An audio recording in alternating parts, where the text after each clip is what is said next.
बिस्मिल्लाहिर्रहमानिर्रहीम। रब्बिश रह ली सदरी व यस्सिर ली अमरी वहलुल उक़दतम मिन लिसानी यफ़क़हू क़ौली। अस्सलामु अलैकुम मेरे प्यारे साथियों। रमज़ानुल मुबारक का महीना बरकतों वाला है। अल्लाहु अकबर, अल्लाहु अकबर, अशहदु अन ला इलाहा। लेकिन हमारे बहुत से स्टूडेंट्स के लिए ये नींद और सुस्ती का महीना बन जाता है। क्या आप सारी रात जागते रहते हैं और सहरी के बाद सो जाते हैं और इफ्तार तक आपका दिमाग काम करना बंद कर देता है?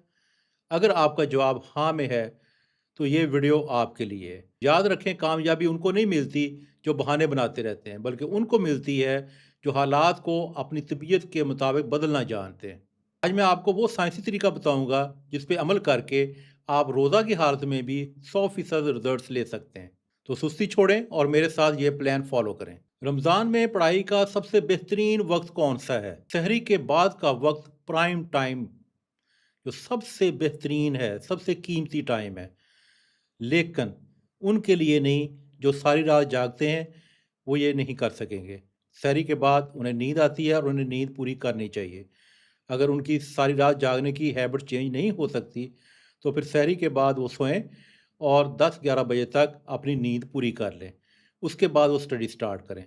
लेकिन जिन्होंने रात सहरी से पहले अपनी नींद पूरी की है, उनके लिए ये गोल्डन टाइम है जिसमें इंतहाई कंसंट्रेशन होती है, कोई डिस्टर्ब करने वाला नहीं है। आप पूरी तवज्जो के साथ अपनी स्टडी कर सकते हैं।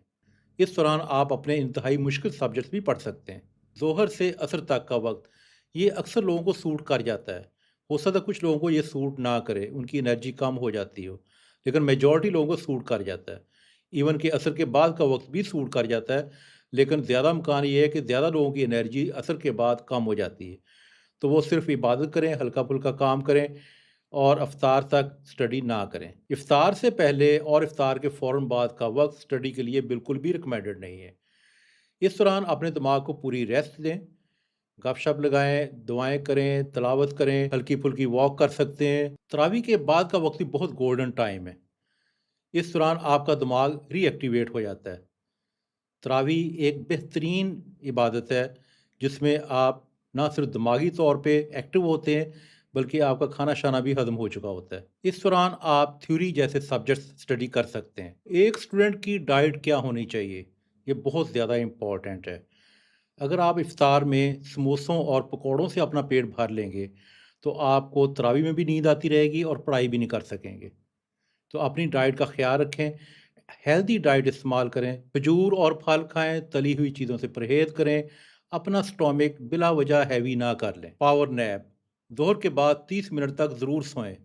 इससे आपका दिमाग रिचार्ज हो जाएगा और आप बिल्कुल फ्रेश हो जाएंगे। दोस्तों, रमज़ान इबादत का महीना है और इल्म हासिल करना भी ऐन इबादत है। अगर आप रोज़े की हालत में मेहनत करेंगे तो अल्लाह आपको इस मेहनत का दुगना अजर देगा। तो बहाने बनाना बंद करें, अपनी किताबें उठाएं और आज से ही काम करना शुरू कर दें। तो कमेंट्स में ज़रूर बताइएगा कि नेक्स्ट वीडियो आपको किस टॉपिक पे चाहिए। इसके साथ ही मैं इजाज़त चाहता हूँ। अल्लाह ताला आपका हामी और नासर हो और रमज़ान की बरकतें समेटने के काबिल बनाए। अल्लाह हाफिज़।